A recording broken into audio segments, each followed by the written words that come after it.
To the one who was turned away, I don't know what they told you, what rules they made, what hoops they asked you to jump through, what shame they wrapped their boundaries in. But I know this: you didn't deserve to be abandoned just because you were broken. You didn't deserve the silence when you were crying for help.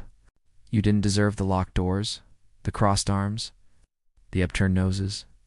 And you didn't deserve the interrogation when all you needed was an embrace. I've lived this. I've watched people with open Bibles and closed hearts act like gatekeepers to grace. I've been homeless and left out in the cold, while people who said they loved me asked questions instead of offering keys. They had space, they had means, had every chance to love like Christ. But instead they played God. They said things like, "I don't have an open-door policy." They wore their hardness like a badge, but Jesus is the open door. No password, no condition, no performance required. You weren't crazy for asking. You weren't too much for needing help. Your pain wasn't an inconvenience. It was a holy cry for mercy.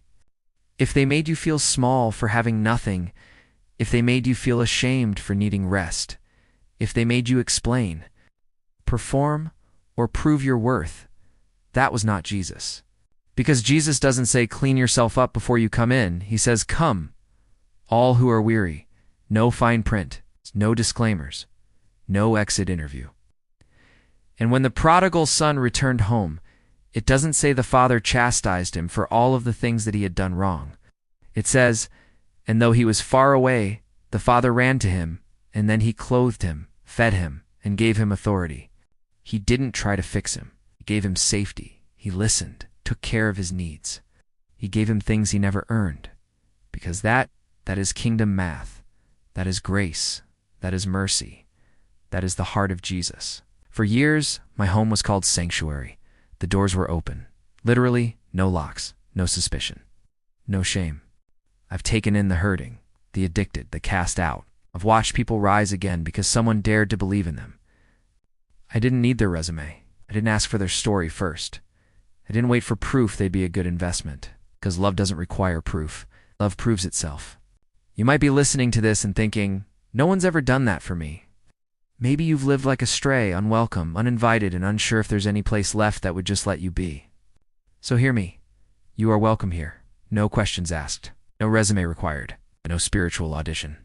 You don't have to justify your pain. You don't have to dress it up. You don't have to explain why you're tired or scared or angry or numb. You just have to come, breathe, rest, be. I don't care what the others said. You are not a burden. You are not a lost cause. You are not disqualified because of your pain.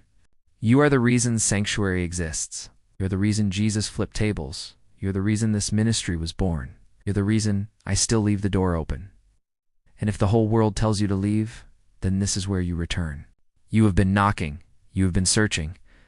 You have been aching for someone to say, "Come in, you're home. I've been waiting for you."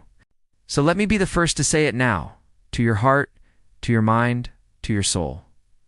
Come in, no questions asked. Welcome home. Welcome to Called Out Loud.